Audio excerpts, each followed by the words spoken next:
Pumunta kayo sa mga lugar sa Mindanao, no? Yung mga plaza doon, nandun yung mga batang musmus na 13, 14 years old na mga babae na nagbibenta ng kanilang katawan.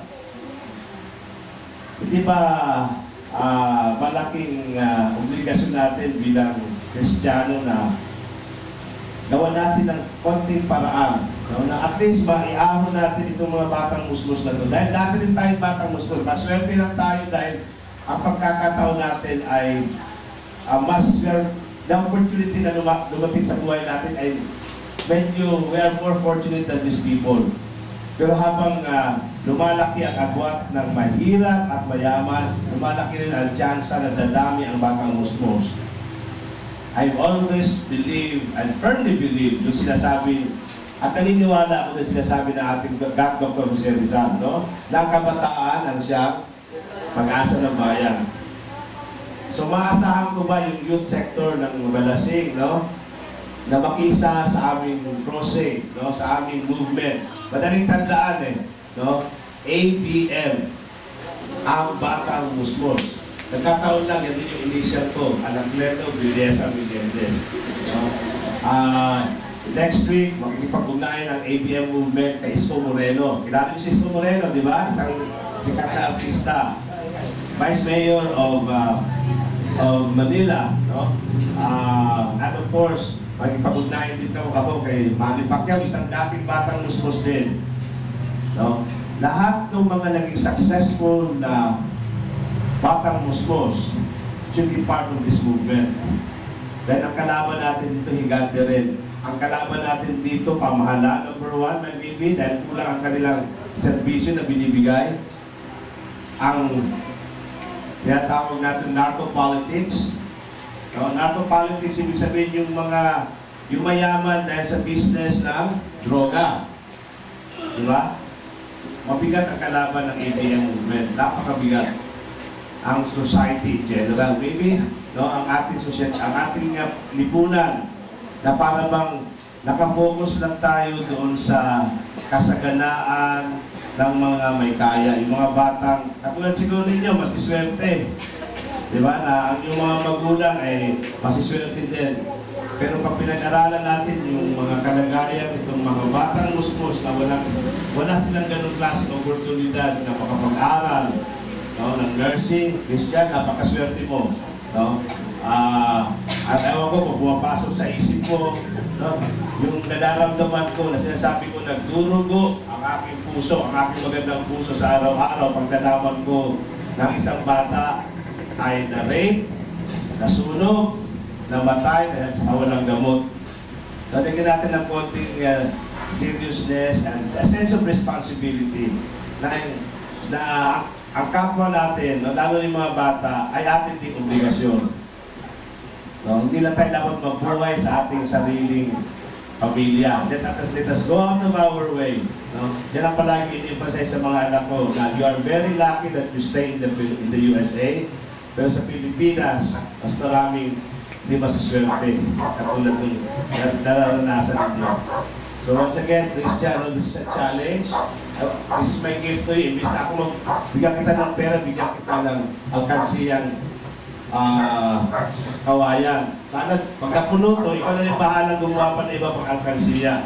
No? Gagamitin natin ang malilipo natin dito, no? Pambili ng bakuna. Ito naman siguro, nasa Department of Health, limitado na ang bakuna. Limitado na ang gamot. No? So this is a challenge for your 21st birthday. Okay? You will notice, no, makikita niyo mga pictures ko kung saan ang mga batang musmus ginagamot. This is a challenge for you being a nursing student. No? Ang ating batang musmus. Puso at piso para sa ating batang musmus. Ganito naman sa iba na gusto magkaroon ng ganito, no? In your own schools, in your own business establishments, don't hesitate to visit the website. There's a guest book doon. Just tell us if you want to have your own alkansiyang kawayan. No? Ang idea ko dito, kung meron kayong alkansiyang kawayan na napunod in your own respective places, hindi ko kukunin yan. That will be your own funds to start with the project for ang batang musmus. magiging seed money nyo yan. Whether bilhin nyo yan ng bigas at manok at gawin yung lugaw, ipakain nyo doon sa batang musmos. Bilhin nyo yan ng gamot, vitamina, ibigay nyo yan sa batang musmos. Hindi ko napapawiin ito.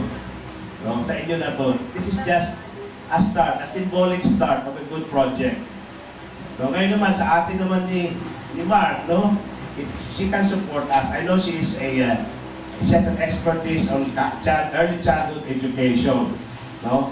If you can give us an input or research, no?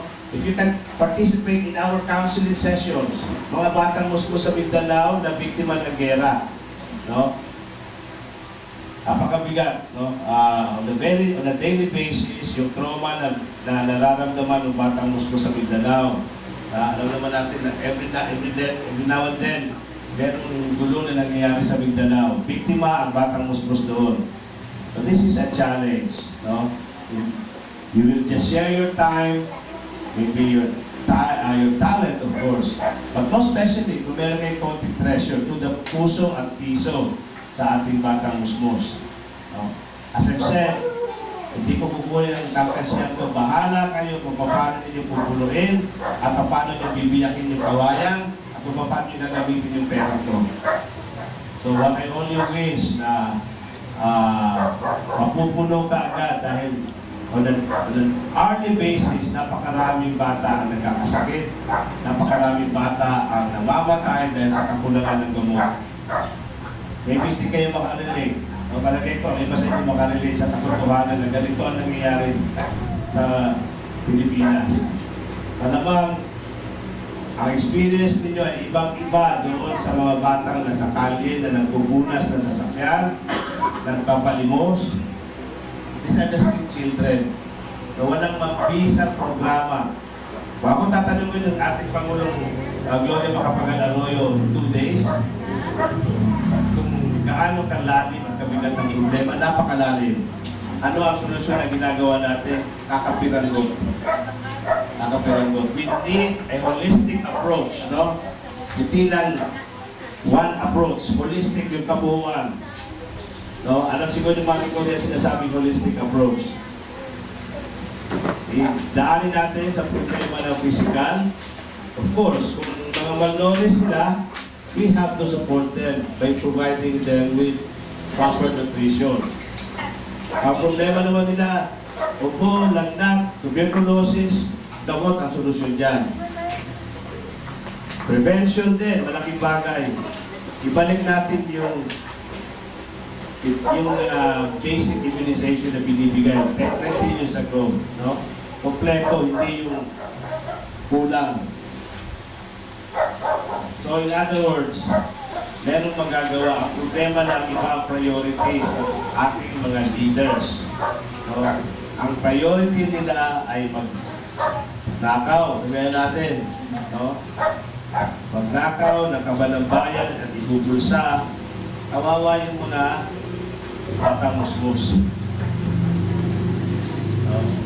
So I am posting this as a challenge, no? To Christians especially, to the sister, to the brother, to the whole family, and to the whole community here in Balasing. No? So, yun lang po. Kung meron kayong konting tanong, I will ask you time a few minutes to entertain some of your questions. Tanong na gusto nyo clarify.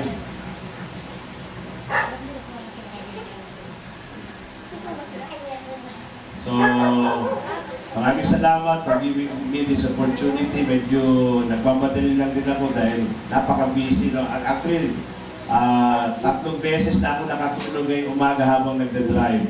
Kahapon, 5 times. Pero sa awa ng Diyos, hindi kami na-disgrasya so far. So, wala akong pondo para mag-hire ng driver. Then, ibabayad ko sa driver, ibibili ko na lang ng gamot. Okay, so hope you understand ang lalim at ang bigat. So be part of this movement.